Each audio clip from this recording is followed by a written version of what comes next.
I'm going to go back to a question we skipped from Mr. Richard O'Shea, Ricochet, to his friends. He wants to know how it felt speaking, Harry, to an almost empty UN auditorium. It was a little bit disappointing in some regards, but, as long as the cameras were there, and on me, then that's the important thing, right? It was quite handy for me, actually. I still don't feel too comfortable speaking to large crowds. I've tried the whole visualize them naked thing, but I always see too many birthmarks. Makes me feel a bit icky. Especially that time Nancy Pelosi and her drunk husband were in the audience. Ooh. Yeah, Harry's got quite the imagination. Indeed. He still imagines himself to be relevant. But returning to your comment, Meghan, about the cameras being on you, was that the main reason you were there? There did seem little need for you.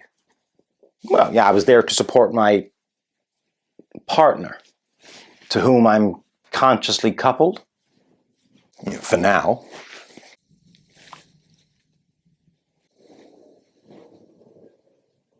Well, back to your attendance, Harry. Do you not think it hit rather a bum note to whine on about the dangers of climate change as though you're some kind of expert, or even possessing the capacity required to understand climatological details?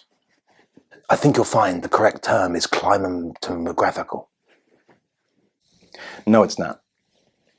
Especially considering you've taken around 30 private jet flights already this year, racking up thousands of tons of carbon dioxide emissions. Or as Mrs. Joycelyn Joyce, who was given a choice between a Rolls Royce and a beautiful voice, asks, did you not realize just how insulting and ridiculous your ominous warning about climate change would be? How it would come across instead as a love poem to a two-tiered sociological system, with the elite flying around in jets and us proles pulling horse and cart. Yeah, look, I've heard this kind of question before, this type of criticism. I can't say I really understand. What's the problem? Yeah, do they expect us to drive around in some beaten-up old hunchback? Hatchback. Yeah, or one of those. No, but they might say that your behaviour is mind-bogglingly hypocritical, tone-deaf, or as Joycelyn Joyce says, blissfully unaware that your unwanted eruditions are unequivocally undermined by your unwillingness to undergo the lifestyle changes required to fight the utterly unambiguous existential threat you underscored your speech with.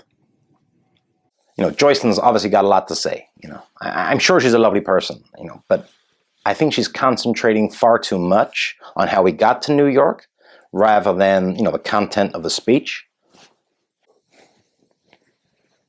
Climate change is an existential threat, of course, but it was hardly the only abomination addressed in the speech. For instance, what about the plight of the poor, And we got rising inflation, which is not Joe Biden's fault.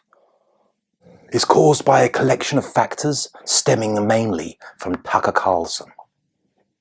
We got the cost of living going through the roof, and wages just remaining low, which has got absolutely nothing to do with mass immigration.